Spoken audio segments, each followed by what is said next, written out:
Bienvenue dans le Craft Project, une émission de podcast produite par Métiers Rares qui propose des conversations intimes avec des artisans d'art. Un artisan d'art est un homme ou une femme qui choisit de faire apparaître de nouveaux objets sur la planète et consacre à cette tâche son corps, son âme et son esprit avec technique et poésie. Du dernier des Mohicans au néo-artisan, le Craft Project cherche à comprendre comment se construit et se vit une vie d'artisan, pour parler à nos cœurs de faiseurs, de chercheurs de sens et de rêveurs.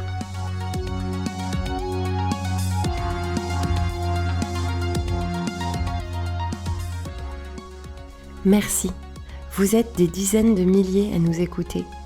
Merci pour vos étoiles. Merci pour vos commentaires. Merci pour vos messages. The Craft Project était un podcast. C'est devenu un mouvement d'artisans d'art qui se découvrent, se réunissent, travaillent et rêvent ensemble. Je suis fière, je suis honorée, je suis pleine de force et de courage pour continuer. La saison 2 tiendra le cap en partageant des destins inspirants d'artisans d'art bien sûr, mais aussi de personnalités créatives qui habitent leur vie et leur métier. Du tailleur de pierre au créateur de parfums, du ferronnier d'art à l'architecte, de la jeune dinandière à la podcasteuse féministe. Cette année, je continue à écouter, guidée par la passion et la créativité. Continuez à m'écrire sur Instagram, @Raphaël Métiers Rares. La meilleure façon de faire connaître un podcast, c'est de le noter sur iTunes et d'en parler autour de vous. Merci à Connaissance des Arts et au ministère de la Culture de relayer The Craft Project. Merci à chacun de mes invités de leur confiance. Merci à Philippe Calvérac pour la qualité de son travail de montage et de mixage. Merci à Pierre Salagnac d'accompagner et de mettre en image ces moments rares.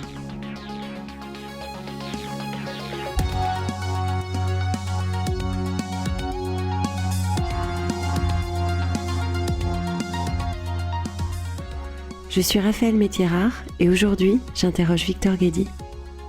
Victor Guédy est tailleur de pierre, compagnon du devoir, secrétaire de corporation.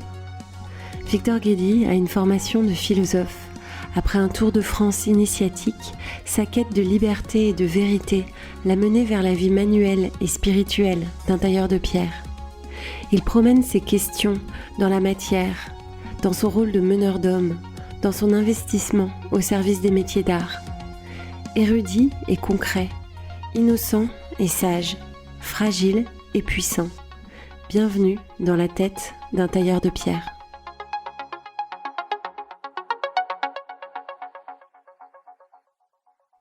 Bonjour Victor Guédy. Bonjour Raphaël. Elle a commencé comment votre vie d'artisan ? Elle a commencé un peu par hasard, à 21 ans. Voilà. Ouh là là, c'est tard ça. Ouais. Qu'est-ce qui s'est passé avant ? Vous ne faisiez rien de vos mains ? Si, je faisais de la musique avec mes mains et je bricolais un peu de calligraphie dans mon coin, des choses comme ça.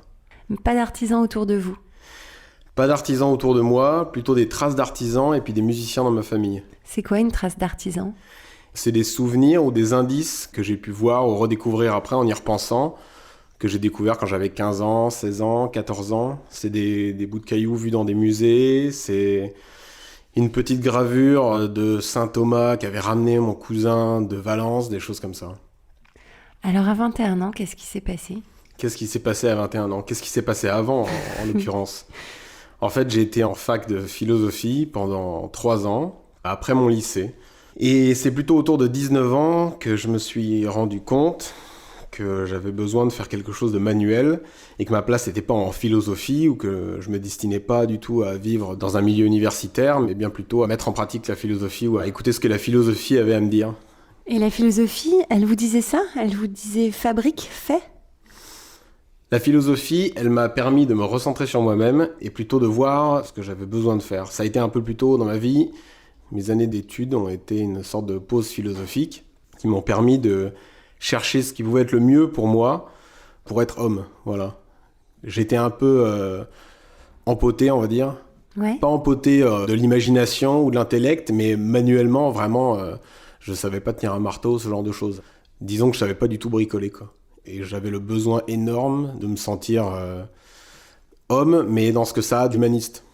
Et pour moi, ça allait forcément avec une espèce de réenracinement dans une vie proche des matériaux ou proche d'une vie rurale que j'avais jamais eue parce que j'ai toujours grandi en banlieue parisienne ou à Nantes, enfin dans la ville. Et j'avais besoin de retrouver un peu ce contact avec le monde concret, avec la terre, et avec toute la transmission et le rapport qu'ont les hommes entre eux dans ces milieux-là. Donc c'est une démarche intellectuelle, volontariste, qui vous a amené à la matière et au savoir-faire. Vous êtes allé le chercher là où il était, mais il n'était pas autour de vous. Il n'était pas... Moi, je l'intellectualise un petit peu comme ça. Mais ce qui est marrant, c'est que je peux en donner une explication très intellectuelle. Il y a beaucoup de gens qui disent que j'intellectualise tout, etc. Mais je pense que en fait, tout ça, c'est fait de manière hyper intuitive.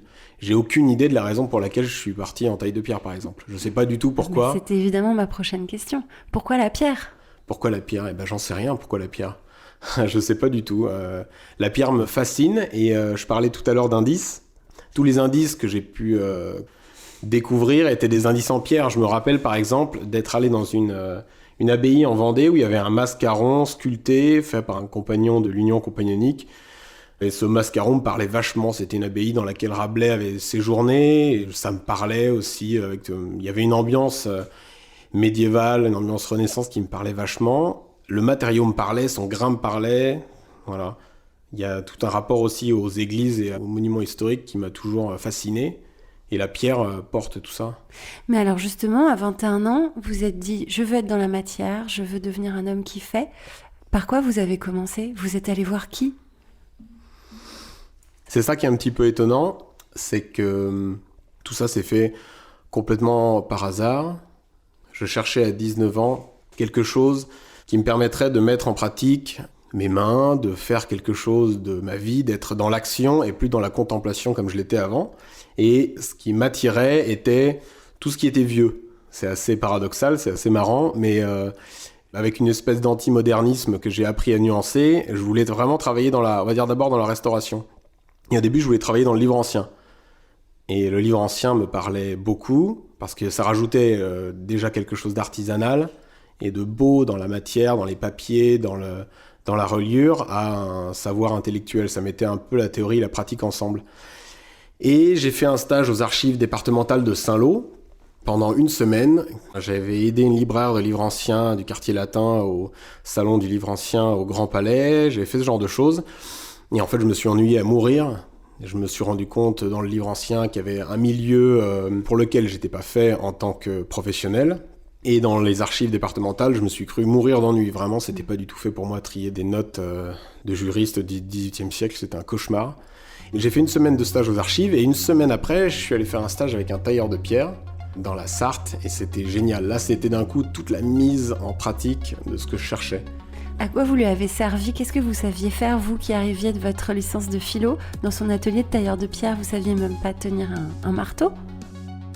Alors, ce qui s'est passé, déjà, c'est que c'était dans un cadre qui permettait aux énergumènes de l'université comme moi de pouvoir toucher à des outils et à des ciseaux, parce que c'était un stage d'été qui se faisait avec des gens de tous horizons. D'accord, d'initiation en fait. Ouais, c'était un stage d'une semaine d'initiation. On a refait tout un réseau gothique pour un particulier.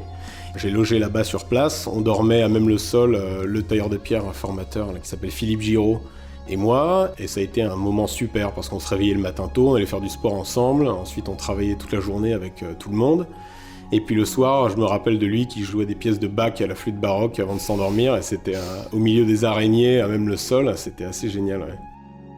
Alors qu'est-ce qui vous a plu dans ce métier pendant ce stage d'initiation ? Est-ce que là vous vous êtes dit ça y est, c'est mon métier ? Franchement, je me rappelle plus trop ce que je me suis dit, je me suis juste senti à ma place.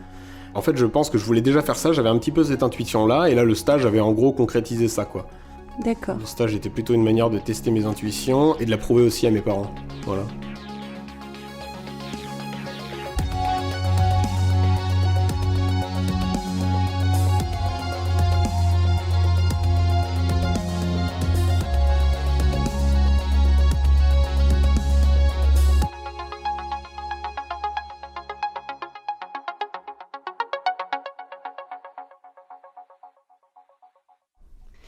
Ça leur a fait peur, vos parents, ce virage en fait à 180 degrés ?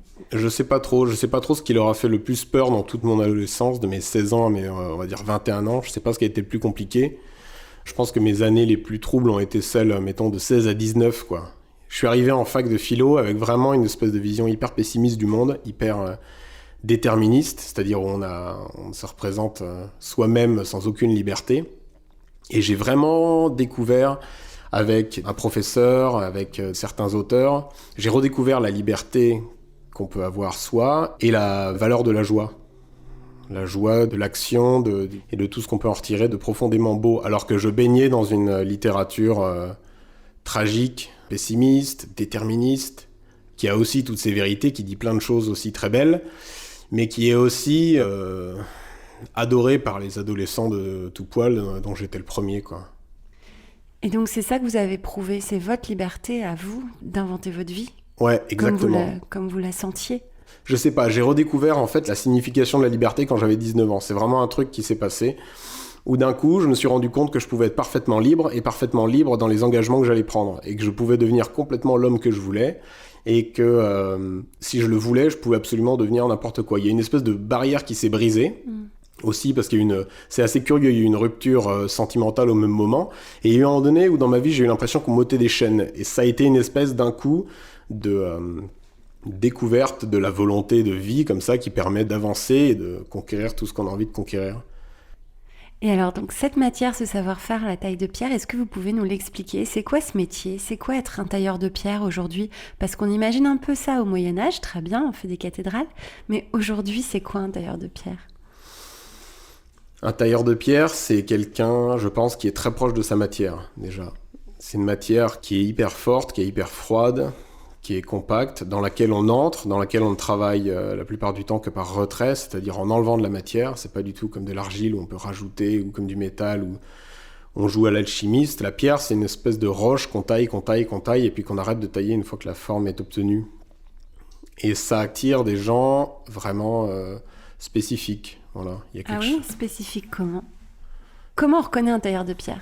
Parce que ici, on a compris dans le podcast comment on reconnaissait un graveur déjà, des obsessionnels. Et un tailleur de pierre, est-ce qu'il y a des qualités de tailleur de pierre ?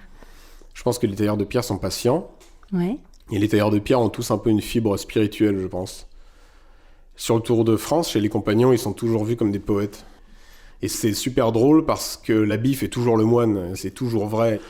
On a beau avoir tous les profils et puis des tailleurs de pierre qui sont pas du tout poètes, etc. Je pense qu'ils ont tous quand même une vraie sensibilité vis-à-vis du bâti ancien et de ce genre de choses. Ils sont pas en train de couler des banches de béton toute la journée pour construire des supermarchés. Ils travaillent à partir d'un matériau naturel le moins transformé possible. Et tous les tailleurs de pierre cultivent un petit peu cette particularité intellectuelle ou poétique ou spirituelle. Voilà, dans tous les domaines. C'est assez amusant. On se retrouve toujours avec un tailleur de pierre qui a été musicien ou qui a été en études de sciences humaines, ou alors un autre qui va être hyper attiré par le bouddhisme, un autre par une autre spiritualité. Enfin, il y a plein de profils différents comme ça. Et c'est la pierre qui amène ça ou c'est le geste qu'on fait sur elle ? C'est les deux, c'est toujours les deux. Mais le matériau en lui-même a quelque chose d'incroyable hein, parce que de toute façon, toutes les spiritualités nous le prouvent. Il y a toujours des pierres, dans toutes les religions, il y a des pierres. Il y a un mot hébreu qui s'appelle le Bethel. Ça désigne toutes les pierres dans lesquelles Dieu réside. Et il y a ça dans toutes les religions. Il y a la pierre sur laquelle Jacob dort. Il y a la pierre de la Mecque autour desquelles les musulmans pérégrinent, etc., etc. Tous les autels de toutes les églises sont en pierre. Il y a tout un côté aussi hyper tellurique, tu sais, qui d'un coup renoue avec le monde celtique, qui est assez incroyable. Et dolmen, c'est une espèce d'énigme de tailleur de pierre qui est fascinante. Et justement, vous, quand vous touchez un menhir ou un dolmen, vous êtes connecté à ça ? Il y a quelque chose qui circule ? Je sais pas. Je sais pas trop. J'arrive pas à tricher avec ça et à dire que je sens une énergie folle. Je suis pas un lithothérapeute convaincu. Pour autant, je me balade toujours avec des bouts de pierre et je passe mes journées professionnelles entourées de blocs de carrière gigantesques. C'est ça qui est assez curieux. Il y a quelque chose de paradoxal.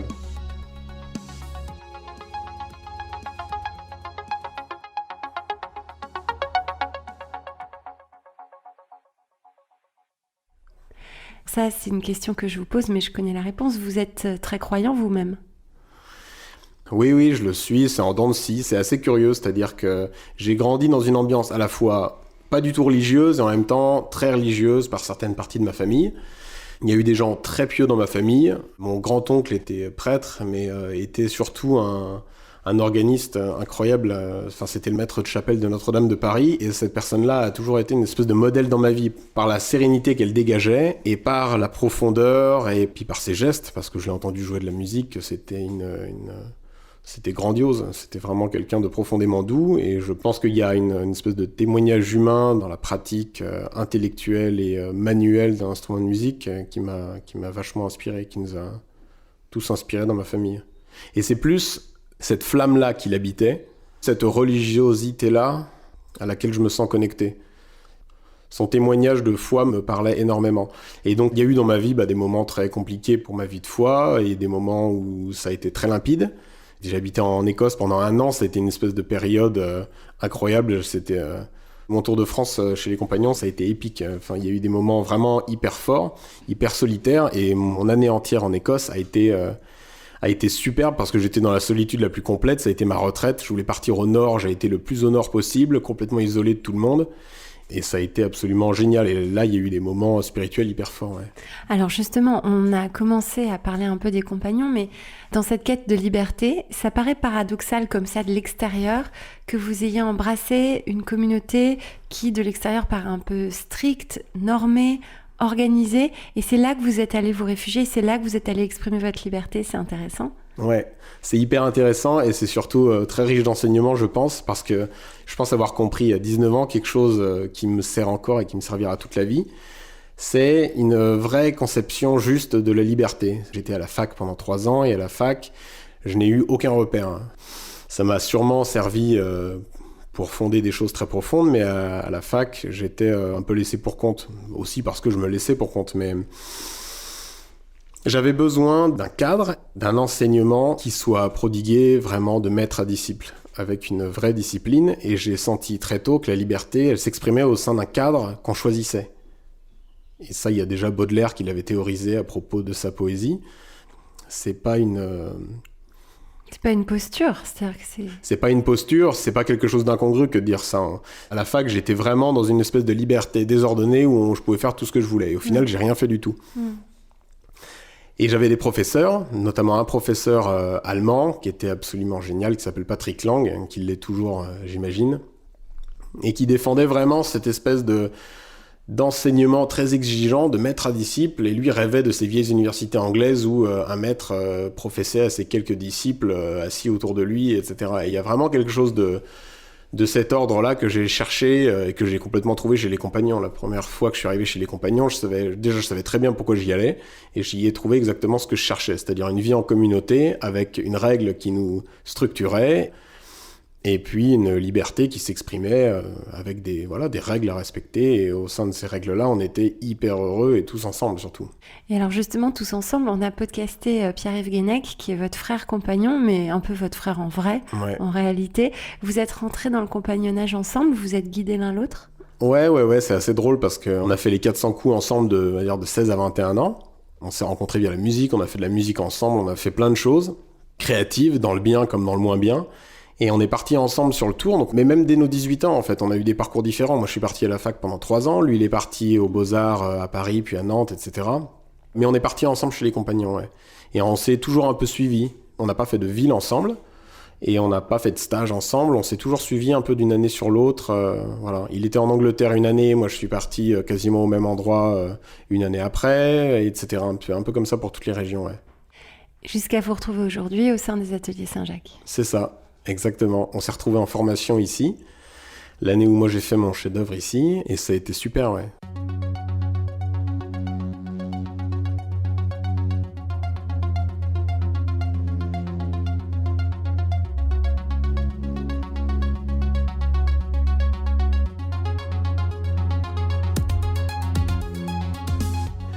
J'aime bien parler de mon Tour de France parce qu'il a été hyper rocambolesque. Je voulais aussi absolument, quand j'étais sagement sur les bancs de la faculté, avoir un peu une vie d'aventure telle qu'on peut l'avoir dans des livres, etc. J'avais vraiment envie de ce côté Tour de France de carte postale où on part à l'aventure sur les chemins et où on vit plein d'expériences, etc. Alors notre Tour de France, il a vraiment un cadre et une structure, mais il y a quand même 1000 rencontres, 1000 expériences qui le rendent vraiment fun. Moi j'ai commencé en étant à Chinon, donc c'était vraiment en Touraine, je connaissais même pas cette région.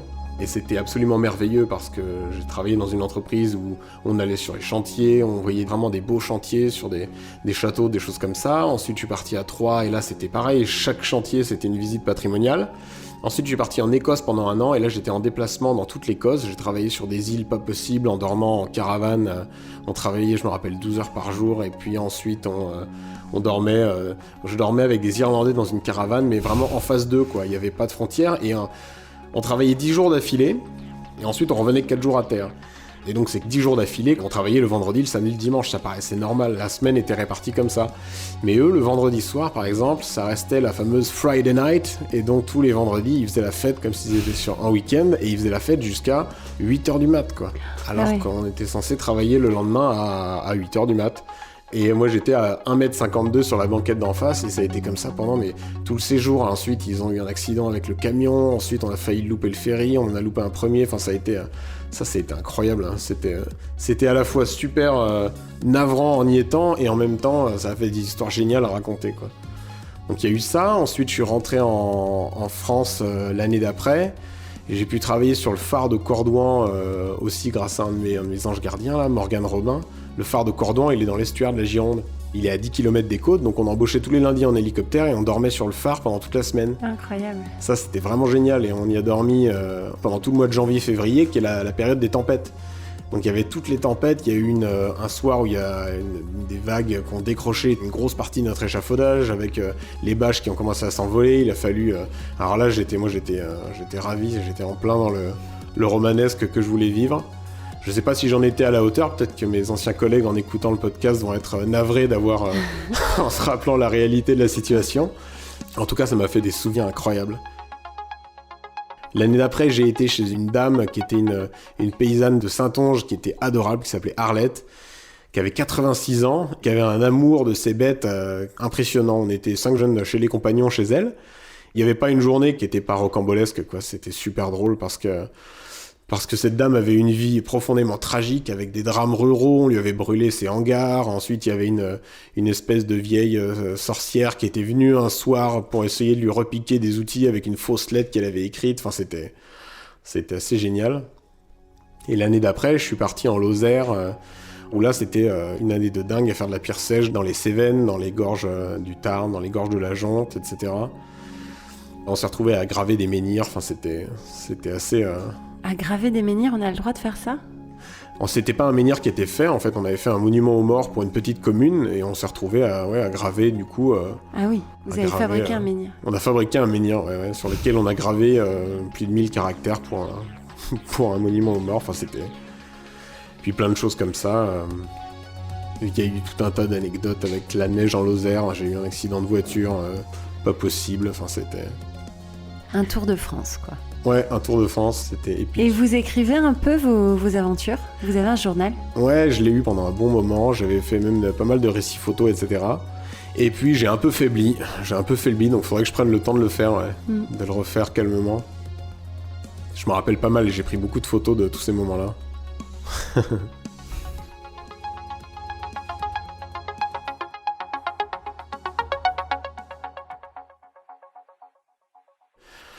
Le Tour de France, c'est une expérience hyper forte, qui est constitutive, si vous voulez. C'est vraiment le moment où, pendant 7 ans à 10 ans, on se construit en tant qu'homme, et en étant vraiment replié sur soi-même. C'est vraiment vu comme ça, c'est un moment où on est tout à notre métier. Et c'est une expérience dans une vie qui est hyper forte, qui est capitale. Je pense que c'est une chance immense de pouvoir encore vivre ça aujourd'hui. Je pense que c'est des choses qui, depuis les philosophes du XVIIIe siècle, on vit plus, où on pouvait comme ça jouir de solitude pendant de longues années, être en introspection pour ensuite revenir à la cité, etc. On a la chance de pouvoir vivre ça. Et après, ça se calme. Et puis, c'est aussi parce que moi, je sors du Tour de France depuis 6 mois. Ça fait même pas un an que j'ai fini mon Tour de France. Et je suis quasiment encore dessus parce que j'ai des responsabilités au sein des compagnons qui incombent encore. Donc c'est... Et il y a aussi le fait que notre Tour de France, c'est une espèce de voiture de course de la formation. On avance à une vitesse qui est complètement dingue. J'ai l'impression d'avoir travaillé 15 ans en 7 ans. On travaille tous les soirs. Je sais que Pierre-Yves et moi, on a travaillé énormément d'arrache-pied. Même après notre chef-d'œuvre, on a encore bossé comme des malades. Et je pense que ça Ça nous vieillit vachement vite. Le Tour de France, c'est une espèce de soleil auprès duquel on mûrit super rapidement. Et le chef-d'œuvre qu'on choisit de faire, quand on fait un travail conséquent ou vraiment long, enfin moi je pense avoir fait un beau travail qui m'a pris plus de 1000 heures, ça m'a pris 1 an et demi, on va dire, vraiment de A jusqu'à Z. J'ai l'impression d'avoir eu la chance de faire ce que d'autres artisans, ou ce qu'on peut lire par exemple dans Narcisse et Goldmund de Hermann Hesse, là. J'ai eu la chance de faire à 26 ans ce que d'autres font à 70 peut-être. Je parle pas en qualité de travail, parce que évidemment que mon travail n'est pas celui d'un maître artisan de 70 ans, mais la chance de la structure dans laquelle on est, qui nous permet de faire une pièce de maîtrise et de prouver ce qu'on vaut à 23 ans, par exemple, à 23 ans, à 25 ans, c'est une espèce de chance incroyable qu'on a, on a la chance de pouvoir vivre ça, et je pense que ça nous mûrit d'un coup très vite. Ce qui veut pas dire qu'on est arrivé, évidemment, hein, Mais bon, je pense qu'il n'y a pas de fausse humilité à avoir vis-à-vis de ça. C'est simplement une expérience hyper forte qu'on vit très jeune et qui nous rend homme hyper vite. Et alors justement, c'est quoi votre chef-d'œuvre ? Alors j'ai fait un maître-autel pour la crypte d'un monastère dominicain qui fait 2 mètres de long par 1 mètre de haut sur 1 mètre de profondeur, qui est en pierre dure de la région de Lyon, qui est un petit peu beige rosé, qui a toute sa face avant de bombée, qui n'est pas un grand travail de stéréotomie, c'est-à-dire vraiment de traits, de tracés techniques, presque d'ingénierie de la taille de pierre, mais qui est plutôt une espèce de recherche sur toutes les finitions, sur la gravure lapidaire, sur la dorure, sur la marqueterie, les incrustations de laiton dans la pierre, etc. Et ça, toutes ces techniques, vous les maîtrisez vous-même ? Bah ouais. Un tailleur de pierre fait tout ça. Il est à la fois tout ce que vous venez de dire et que j'ai pas retenu. Tous les tailleurs de pierre ont un peu leur profil. C'est ça qui est superbe chez les compagnons, et c'est ça que j'y ai trouvé aussi. C'est la complémentarité de chacun. On a des tailleurs de pierre qui sont des ingénieurs dans l'âme, qui sont incroyablement intellectuels. On en a d'autres qui sont d'excellents manuels, d'autres vraiment des meneurs d'hommes sur chantier, d'autres qui ont vraiment des profils de sculpteurs. Et puis voilà, moi je sais pas exactement, j'ai recherché un petit peu à imiter ou à voir ce que je trouvais d'innovant chez les serruriers, chez ceux qui travaillent le bronze, le métal, dans un petit peu le design contemporain. J'ai essayé de faire des choses un peu dans cet esprit-là, en pierre. Voilà. Alors justement, c'est quoi l'innovation dans la taille de pierre ? Qu'a apporté la révolution digitale à votre métier ? Elle est en train de l'apporter parce que notre métier évolue avec sa temporalité qui lui est propre. La pierre est lente, alors tous les tailleurs de pierre évoluent un peu avec des temps géologiques. On a une espèce d'inertie de notre matériau comme ça qui nous met en mouvement lentement. Mais alors, une fois qu'on est lancé, c'est dévastateur, j'espère. Mais qu'est-ce que c'est la modernité dans la taille de pierre ? Eh ben, c'est l'utilisation actuellement des pierres naturelles et puis des marbres dans l'archi d'intérieur, dans l'architecture tout court, en exploitant tout le potentiel, on va dire, décoratif, d'aspect, de finition, qui était avant simplement des coups d'outils, des traces de façonnage, ce genre de choses. En fait, je pense que c'est aussi un regard différent sur la pierre. Il y a une manière de voir le matériau, de découvrir toute sa beauté, son côté profondément brut, toutes ses possibilités, et ça a 1000 variétés. C'est en train de se développer énormément dans le mobilier, dans l'objet, dans le luminaire. Voilà, je ne sais pas exactement jusqu'où ça va aller, je ne sais pas exactement où s'arrête la taille de pierre, où commence la marbrerie, où commence l'ébénisterie exactement. Enfin, tout ça est un peu en train de se mêler, c'est hyper intéressant. Et vous travaillez vous-même sur les formes, sur le design, sur cet aspect plus créatif dans la façon dont on pense les objets ? Au sein des ateliers Saint-Jacques, pas vraiment, parce qu'on met avant tout à disposition des solutions techniques pour nos clients, qui sont des décorateurs, des architectes. Et j'essayais plutôt de le faire pour moi ou avec Pierre-Yves. D'accord, c'est quelque chose que vous développez pour vous à côté. Ouais. Et vous avez appris tout seul à utiliser les outils de création, je sais pas, faire des plans 3D, vous dessiner... Comment vous faites ? Il y a des outils techniques qu'on nous apprend sur le Tour de France qui sont vraiment les héritiers de nos savoir-faire traditionnels, quoi. Quand on apprend à dessiner des éléments d'architecture, on apprend à les dessiner à la main, puis en 2D par ordinateur, puis en 3D. Donc ça, après, on peut les remettre au service de nos créations. C'est ce que font, je pense, à peu près tous les créateurs du monde entier. Et puis après, il y a des choses que je fais comme ça, où justement, je me laisse des zones de non-droit, où je travaille comme j'ai envie et sans aucune contrainte. Alors je travaille la sculpture en argile ou la calligraphie, la capitale romaine, et là Là, je demande de conseils à personne et je veux surtout pas qu'on m'en donne, c'est juste ma zone, mon défouloir. De créativité. Mon défouloir manuel, ouais.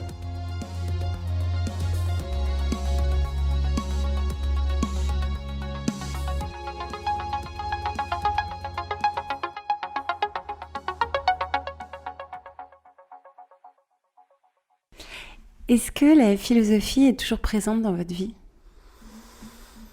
Ouais, elle l'est toujours. Elle l'est moins intellectuellement, c'est-à-dire elle m'a un peu laissé en paix. Je suis plus en train de tout intellectualiser comme je le faisais quand j'avais 18 ans. C'est un soulagement, ça ? Ouais, complètement. C'est exactement ce que je cherchais.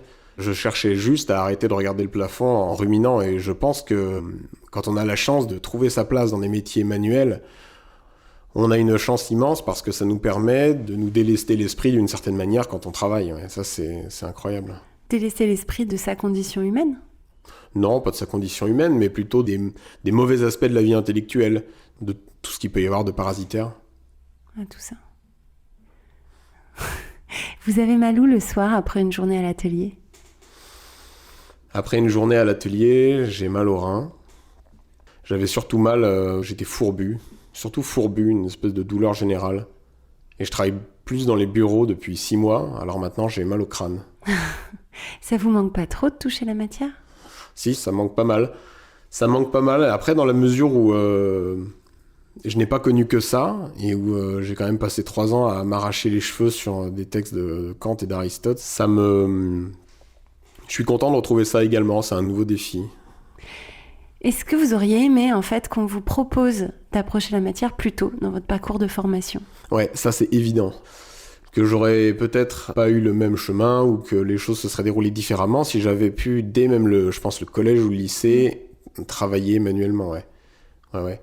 Quand on lit des témoignages de gens, notamment des Scandinaves, qui ont pu expérimenter ce genre de choses assez tôt, je sais que par exemple Selma Lagerlöf raconte que quand elle était je crois vraiment autour de ses 10 ans, à l'école, il faisait plein de choses, même avec sa famille, elle faisait de la couture, etc.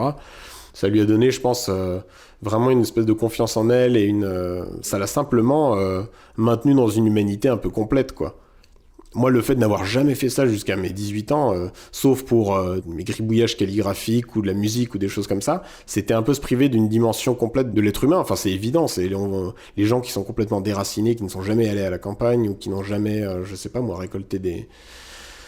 cueilli des champignons, par exemple, il manque quelque chose, comme il manquerait un apprentissage de la musique ou de la danse ou ce genre d'expérience de vie. Oui, bien sûr. Alors, on est passé très vite sur les maîtres et les anges gardiens. Il y a des maîtres qui vous ont marqué et qui vous ont permis d'arriver là où vous êtes ? Ouais, il y en a eu, j'y réfléchis un petit peu en amont et j'en ai trouvé 3.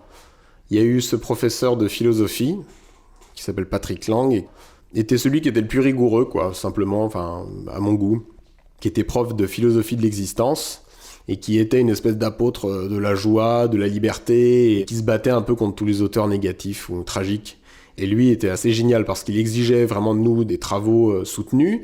Il nous tannait pour qu'on les finisse à temps, sans désespérer, même si on essayait de prendre des chemins de traverse. Et puis il m'a forcé à rester jusqu'à la fin de ma licence, alors que dès la moitié, je voulais partir.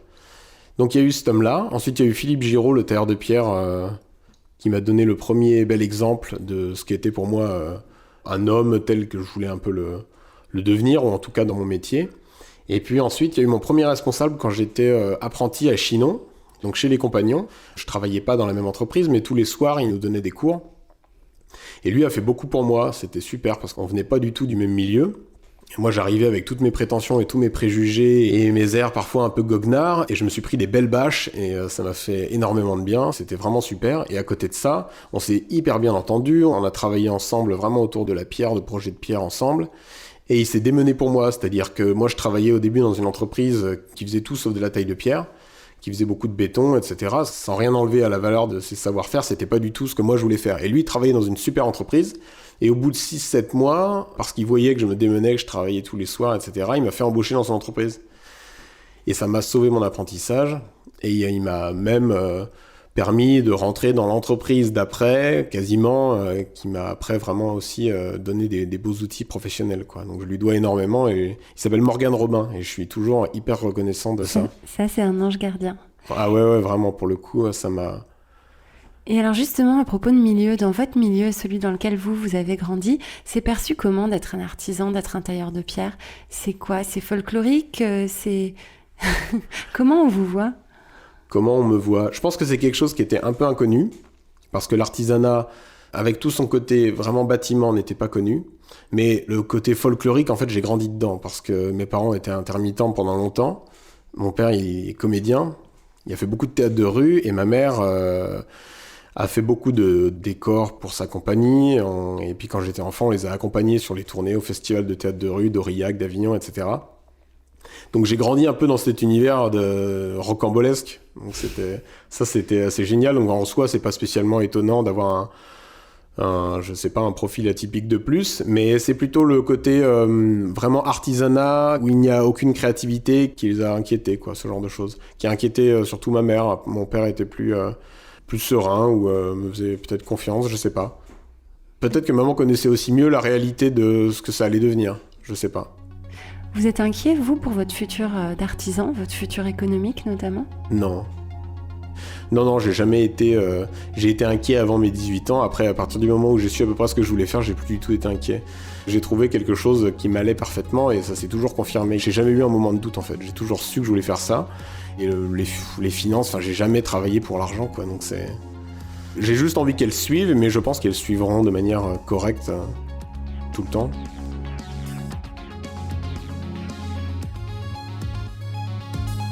Vous savez où vous serez dans 5 ans, dans 10 ans? Sans doute à la fondation, j'espère encore, dans cet atelier Saint-Jacques. Mais j'espère pas seulement à la fondation de Coubertin. J'espère qu'on fera des choses à côté avec Pierre-Yves. Voilà, on verra bien. Confiant. Oui, je me pose plus de questions du tout en fait. Ça avance, ça roule tout seul. Ouais, complètement. Je m'abandonne complètement à ce qui se passe, je comprends pas tout. J'ai compris, je pense, l'essentiel au début, et puis maintenant je laisse les choses se dérouler. Et tout se déroule à merveille. Et ce podcast en a une belle illustration. Est-ce que vous pouvez nous parler un peu le langage des tailleurs de pierre? Et moins on comprend les mots, plus on les aime, nous. Ouais. On peut parler d'épannelage, on peut parler de boucharde, on peut parler de stéréotomie, on peut parler de gradine. C'est déjà pas mal. Ouais, c'est déjà pas mal. Ça, c'est des noms d'outils, des noms de finition et des noms de procédés de travail. Voilà, la boucharde, par exemple, c'est un marteau denté qui peut avoir 8 dents, 16 dents, 64 dents, et qui vient travailler la pierre par écrasement. C'est le seul outil qui permet de travailler la pierre par écrasement, alors que les autres outils coupent plutôt la pierre. Les ciseaux viennent vraiment la couper, la tailler, ce genre de choses, alors que là, on vient marteler la pierre. C'est un outil qui servait à l'équarrissage des pierres dures, notamment, dans la région lyonnaise, entre autres. Voilà, c'est un outil un peu qui fait un peu barbare, mais qui sonne et qui peut donner des finitions très très belles, très très fines. C'est quoi le Graal pour un tailleur de pierre? Alors il y a le Graal dont je rêvais quand je démarrais sur le Tour de France. Il y a le Graal avant le Tour de France, avant de se confronter à la matière. Il y a le Graal au début et puis le Graal à la fin, on va dire. Alors le Graal qui nous fait rentrer sur le Tour de France, moi c'était les gargouilles ou ce genre de choses, ou vraiment des éléments patrimoniaux, architecturaux, avec toujours un peu de sculpture parce que ça fait rêver.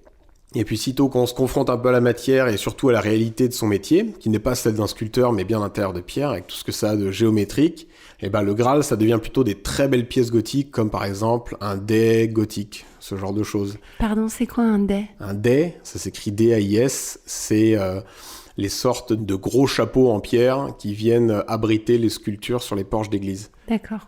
Qui sont comme des sortes de Jérusalem céleste, où il y a des sortes d'architecture en perspective comme ça qui se tarabiscotent au-dessus du saint qui est en dessous, avec des réseaux gothiques flamboyants, etc. Avec vraiment de la dentelle de pierre en fait. Le dais gothique, notamment dans les régions un petit peu de Sens, de Troyes, ça va être des pièces avec énormément de dentelle, sur laquelle on va passer 1200 heures par exemple. Ah oui.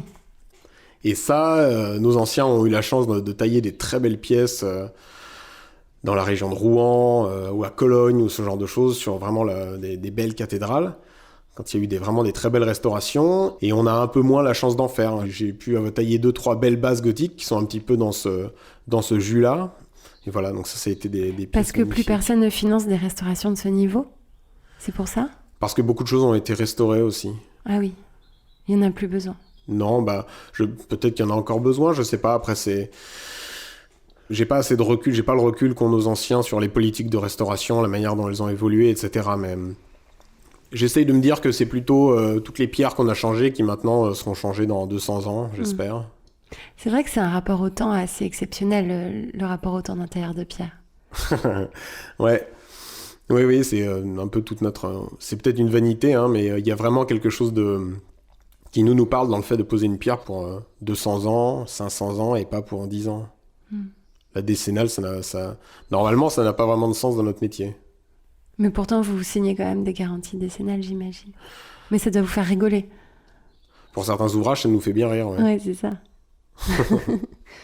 Alors, je suis une fée des métiers d'art. Qu'est-ce que je peux faire pour vous avec ma baguette magique? Moi, j'aimerais bien que la fée communique autour de la matière que je travaille, ou plutôt qu'elle arrive à transmettre aux autres ce que moi je vois dans la roche, parce que la roche, moi personnellement, c'est un matériau qui me fascine profondément. C'est-à-dire que la taille de pierre n'est pas quelque chose que j'ai voulu faire pour restaurer les monuments historiques. Je me suis rendu compte au fur et à mesure que c'était vraiment la roche dans toutes ses applications qui me passionnaient, que ce soit pour du mobilier, pour de la marbrerie, pour des monuments historiques aussi, mais pour sans doute des bijoux, pour des parures, je sais pas, pour tout et n'importe quoi. Et j'aimerais bien arriver à faire saisir aux jeunes toute la beauté de cette matière et tout ce qu'elle peut apporter à l'être humain, l'espèce d'enrichissement incroyable qui en ressort. Voilà, pour qu'on ait plus de jeunes en formation, que notre matériau ne soit plus marginal dans la construction comme il l'est maintenant. D'accord, mais ça c'est quelque chose qui est déjà un peu en train de changer, on s'est dit. Oui. D'accord, on renforce. Mais il y a vraiment je pense, une découverte de ce matériau et de son travail. Comme vous le disiez, dans sans doute les expériences que les jeunes peuvent en faire, etc. On se rend compte quand les jeunes qu'on accueille pour des journées portes ouvertes ou qui viennent chez nous pour faire tailleur de pierre ont généralement eu l'occasion de travailler la pierre une fois, par exemple, de taper dans un bout de caillou à l'occasion de je sais pas quel salon, et ont tout de suite eu une espèce de coup de cœur en découvrant le contact avec cette matière, son côté hyper dur, hyper ingrat et en même temps hyper généreux et voilà, moi c'est ce qui m'a parlé, ce qui me parle toujours, ce qu'il y a de fascinant dans ce matériau et j'aimerais bien que ça s'accroisse. Que ça se perpétue. C'est ça. Vous aimez transmettre parce qu'on est ici à la Fondation de Coubertin où il y a une mission pédagogique qui est vraiment intrinsèque à cet atelier. C'est une dimension de votre travail que vous aimez? Ouais. Je me pose pas spécialement de questions au sujet de ça, je garde pas spécialement les petites techniques ou les 2-3 soi-disant secrets ou astuces que je pourrais avoir, j'essaie pas du tout de les garder, au contraire, je repense au beau podcast de Lison de Caunes qui disait qu'elle formait absolument toute sa concurrence parce qu'elle avait fait renaître tout un savoir-faire et je trouve ça admirable et j'aimerais bien que tout le goût que je peux avoir pour la pierre utilisée dans la décoration, dans l'archi d'intérieur, dans ce qu'il peut y avoir de moderne et plus seulement dans le monument historique, ça soit communiqué aux jeunes et que ça fasse des petits, voilà. Merci Victor Guedy. Merci Raphaël.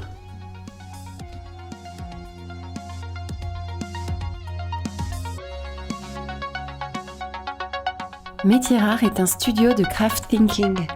Le jour, Métiers Rares imagine et bâtit des ponts entre les métiers d'art et les marques. La nuit, Métiers Rares produit des podcasts qui célèbrent l'excellence et la créativité des humains. Si vous avez aimé ce podcast, dites-le nous avec 5 étoiles. Abonnez-vous, parlez de nous. Suivez-nous sur Instagram @métiersrares. Suivez-moi sur Instagram @RaphaëlMétiersRares. Cet épisode du Craft Project a été copiloté par Pierre Salagnac. La signature musicale a été créée par Velvet Stairs. Je remercie Philippe Calvérac pour le montage minutieux et le mixage exigeant.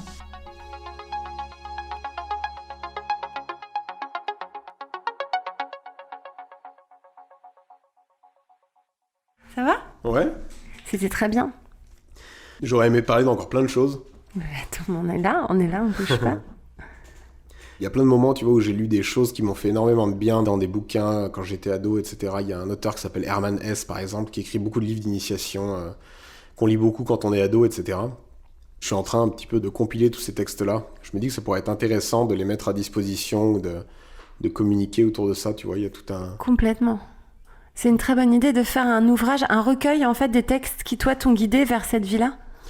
Ouais, il y a ça, et puis qui éclaire peut-être un rapport à la matière, ou qui éclaire un rapport au monde, dans lesquels les artisans peuvent se retrouver, dans lesquels les artisans peuvent puiser pour peut-être comprendre, j'en sais rien, un peu mieux ce qu'ils vivent. Bien sûr. Ou alors des regards d'écrivains un peu prophétiques, complètement visionnaires sur la matière, sur le rapport au monde, et qui correspondent à 1000 vies, qui correspondent à des vies d'artisans, mais à des vies de musiciens, à des vies de peintres, d'artistes, d'intellectuels, de tout ce que tu veux. Des textes qui font du bien ou qui sont... Et ben ça, c'est un bon boulot aussi pour la fée, hein, c'est qu'on trouve un moyen d'éditer ce texte, que tu édites ce recueil. Ouais, pourquoi pas? Est-ce qu'il faut les éditer, ne serait-ce peut-être déjà les communiquer, je sais pas. C'est ce que tu fais un peu sur ton Instagram. Ouais, un petit peu, ouais. Je l'ai fait pour 2 textes. Je suis pas toujours le meilleur des communicants parce que j'aime bien être dans le fond plutôt que toujours dans la communication, mais je prends aussi beaucoup de plaisir à faire découvrir ces choses-là. Instagram, c'est un côté passionnant et fascinant, et je sais pas si le support textuel est le meilleur pour ça. Moi, je pense que c'est une façon très intéressante d'aller détourner l'outil, ce que tu fais. Ouais. De poster une page, on s'en fout de la qualité de la photo. Moi, à chaque fois, j'achète le bouquin que tu postes. Mais ouais, je trouve que c'est une belle façon de le faire qui te ressemble, en fait. Ouais. Et bah tant mieux, parce que de toute façon, tu vois, mes études de philosophie là m'ont pas permis d'être donner des cours ou de pouvoir avoir un niveau d'érudition pour donner des cours sur tel ou tel auteur. Par contre, ça m'a quand même fait découvrir des textes merveilleux dans lesquels j'ai puisé 3 paragraphes ou 3 pages qui m'ont fait énormément de bien et qui pourraient en faire à d'autres aussi, ouais. Écoute, moi, je suis cliente en tout cas, ça c'est sûr. Parfait. J'en connais 2-3 autres. Trop bien.